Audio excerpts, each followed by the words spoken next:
Yeah, that's a lot of wins. And I think that pretty much sums it up. I've been here a lot. They're probably too much. They're probably sick of me here, but I don't really look at what I've done because the only reason I have 1,000 wins is because I've had a clubhouse out there with good players a lot of years, and I've had great staffs that have worked for me.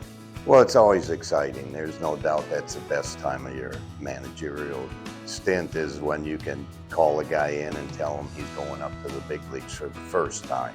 Because there's a lot of times you'll get a hug and you'll see tears in their eyes that, they can't believe they finally did it. They're going to the big leagues. Before you know it, I'm coaching third in the playoffs, and then all of a sudden we're in the World Series, and I'm the third base coach for the Kansas City Royals, and it's in a World Series. Selby hits that ball right down the line. I see Donaldson dive for it, and it gets through, and I'm waving CC. So, yeah, I would have to say my heart rate went up a little bit right there, and it was really an exciting time. After we won the World Series, when we beat New York, I got back home, and I went back to work like a week later, and I'm up on the scaffolding painting the ceiling in the furniture store.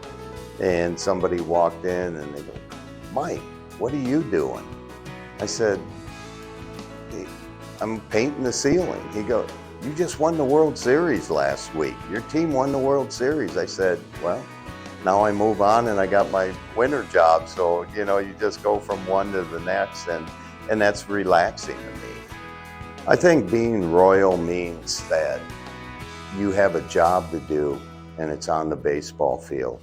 But that job doesn't end there. You represent the Kansas City Royals. You represent the Omaha Storm Chasers. You've got to have the respect of everybody, and you've got to be a good person. And it's a family, and from the top to the bottom, they take care of you.